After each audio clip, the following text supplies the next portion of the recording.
ಹುಬ್ಬಳ್ಳಿ ಧಾರವಾಡ ನಗರ commissionerate ವ್ಯಾಪ್ತಿಯ ಹಳೆ Hubballi police ಠಾಣೆಯಲ್ಲಿ ಆಹಾರ ನಿರೀಕ್ಷಕರು ಶಿವಪ್ಪ ವನಹಳ್ಳಿ ಅನ್ನುವಂಥವ್ರು ಒಂದು ಫಿರ್ಯಾದನ್ನು ಕೊಟ್ಟಿದ್ದಾರೆ. ಆ ಫಿರ್ಯಾದಲ್ಲಿ ನಮ್ಮ ಹಳೆ ಹುಬ್ಬಳ್ಳಿ ಪೊಲೀಸ್ ಠಾಣಾ ಸರಹದ್ನಲ್ಲಿರುವಂಥ ಕಾರವಾರ ರೋಡ್ ಹತ್ತಿರದ ಕೆಂಪಗೇರಿ ಅನ್ನುವಂಥ ಒಂದು ಜಾಗದಲ್ಲಿ ಸುಮಾರು 409 ಯಾವುದೇ ಪರವಾನಗಿ ಇಲ್ದಿರುವಂಥ ಅನಧಿಕೃತ ಖಾಲಿ ಗ್ಯಾಸ್ ಸಿಲಿಂಡರ್ಗಳನ್ನು ಸಂಗ್ರಹ ಮಾಡಿದ್ದಾರೆ ಅಂತ ಒಂದು ಕಂಪ್ಲೇಂಟ್ ಕೊಟ್ಟಿದ್ದಾರೆ. ಅದು ಪ್ರಕರಣ ದಾಖಲು ಮಾಡ್ಕೊಂಡಿದ್ವಿ ಮತ್ತು ನಾನು ಕೂಡ ಈಗ ಸ್ಪಾಟ್ ನೋಡ್ತಾ ಇದ್ದೇನೆ.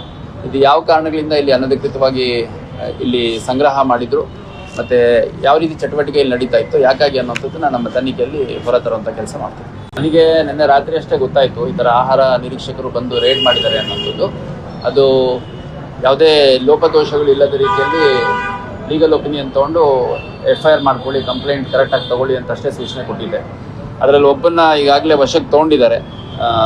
ರಾಜಾ ಸಾಬ್ ಅನ್ನೋಂಥ ವ್ಯಕ್ತಿ, ಅವನು ಆರೋಪಿ ಅನ್ನೋಂಥದ್ದು ನಮ್ಮ ಇದರಲ್ಲಿದೆ ಕಂಪ್ಲೇಂಟಲ್ಲಿ, ಅವ್ರು ವಶಕ್ಕೆ ತೊಗೊಂಡಿದ್ದಾರೆ. ಮತ್ತು ಇನ್ನೊಬ್ಬ ಆರೋಪಿ ಮೇಲೆ ಕಂಪ್ಲೇಂಟ್ ಕೊಟ್ಟಿದ್ದಾರೆ, ಅವನು ಪರಾರಿಯಾಗಿದ್ದಾನೆ.